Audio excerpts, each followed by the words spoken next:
சீர்காழி பக்கத்துல இருசக்கர வாகனத்து மேல லாரி மோதின விபத்துல காவலர் சம்பவ இடத்திலேயே உயிரிழந்திருக்கிறது பெரும் சோகத்தை ஏற்படுத்தியிருக்கு.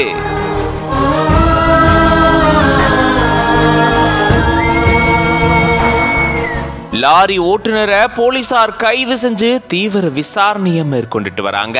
கடலூர் மாவட்டம் சிதம்பரம் பகுதியை சேர்ந்தவர் 39 வயதான காளிதாஸ். இவரு மயிலாடுதுறை மதுவிலக்கு தடுப்பு பிரிவுல முதல்நிலை காவலரா பணியாற்றிட்டு வந்திருக்காரு. வழக்கம் போல தன்னுடைய வேலையை முடிச்சிட்டு இருசக்கர வாகனத்துல தன்னுடைய வீடு நோக்கி போயிட்டு இருந்திருக்காரு.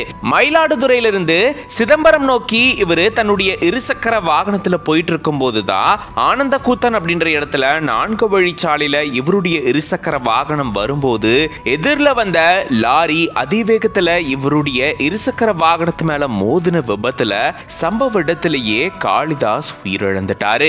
இது தொடர்பான தகவல் அறிஞ்ச கொள்ளிடம் போலீசார் விரைந்து வந்து உயிரிழந்த காவலர் காளிதாசுடைய உடலை மீட்டு பிரேத பரிசோதனைக்காக சீர்காழி அரசு மருத்துவமனைக்கு அனுப்பி வச்சிருக்காங்க. மேலும் இது தொடர்பா லாரி ஓட்டிட்டு வந்த ஓட்டுநர் கிருஷ்ணசாமி அப்படின்றவரை போலீசார் கைது செஞ்சிருக்காங்க. உயிரிழந்த காவலர் காளிதாசுக்கு திருமணமாகி 2 பெண் குழந்தைகள் இருக்காங்க. இந்த நிலையில தான் இருசக்கர வாகனத்துல இவர் வரும்போது சாலை விபத்துல பரிதாபமா உயிரிழந்திருக்கிறது பெரும் சோகத்தையும் துயரத்தையும் ஏற்படுத்தியிருக்கு. சீர்காழி பகுதியில சாலை பணிகள் நடந்துட்டு வரக்கூடிய நிலையில பாதுகாப்பு இல்லாமலையும் முன்னறிவிப்பு இல்லாமலையும் பணிகள் நடந்துட்டு வரதா குற்றச்சாட்டு எழுந்திருக்கு. இதன் காரணமா விபத்து ஏற்பட்டிருக்கலாம் அப்படின்னு சொல்லப்படுது.